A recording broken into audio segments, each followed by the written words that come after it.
Kong Skull Island, the prequel movie to Legendary Pictures' MonsterVerse, and a promise of a Godzilla vs. Kong rematch.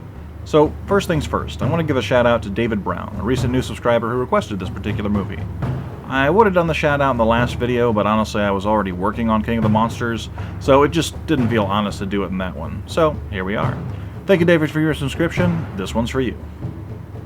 So, as I've stated in the last two reviews, I am a big Godzilla fan. And like most fans of the Big G, I'm pretty partial to all giant monsters.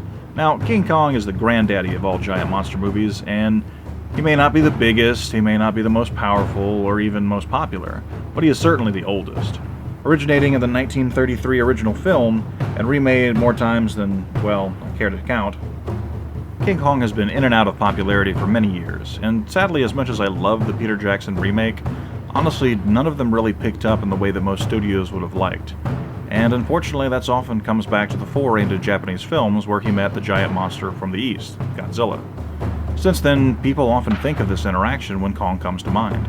So when Legendary Pictures came out with Godzilla 2014, and hinted at a bigger cinematic universe like your Marvel movies, a rematch of these two King Kaiju was the first thing on people's mind. As such, the second movie in the MonsterVerse features the biggest, baddest granddaddy great ape we have ever seen to film. This King Kong is huge, standing far taller than every other iteration ever put to film. And it's said in the film that Kong is still not full grown. In fact, at the time, it suggested that he's only about half the size he's supposed to be. And considering that this movie takes place in the 70s, by the time we get our rematch next year, he should be looking Godzilla eye to eye. Now, King Kong, as it's probably expected, is a much more thoughtful kaiju than your run-of-the-mill monster. He uses tools and has a much more apparent intelligence than your run-of-the-mill kaiju. Now, though Kong is the only monster that have previous recognition from a movie, there are many other monsters in this movie. Between giant spiders and yaks and octopi, oh my, there are critters all over Skull Island. And the creepy crawliest of all is the Skull Crawler.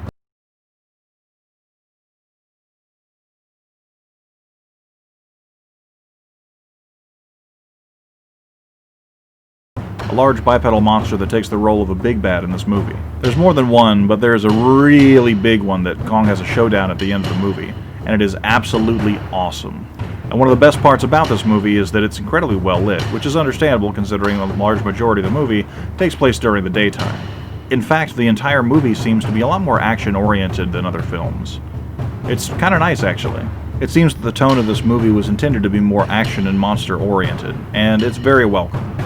Then there's what's normally the least interesting part of a monster movie: the people. And truth be told, we have an all-star cast, including John Goodman, Samuel L. Jackson, Tom Hiddleston, Brie Larson, and John C. Reilly, just to name the top of the list. And out of all of the actors, they do a pretty damn good job.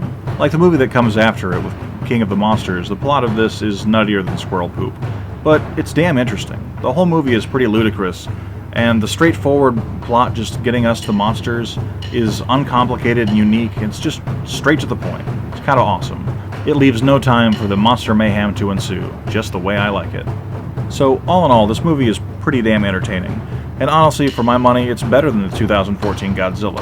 And considering the movie that came after it I found even more interesting, it means that the Legendary Pictures MonsterVerse is just getting better and better with each movie, which makes me even more excited for Godzilla vs. Kong next year. This has been an Uncommon review of Kong Skull Island. If you like this video, feel free to share, like, and subscribe. New videos typically come out every Wednesday and Friday, and feel free to leave a comment telling me what you think I should review next. I really do read them. Isn't that right, David? And feel free to let me know what you think I can improve on in the future. Anyway, have fun at the movies, and I'll catch you next time.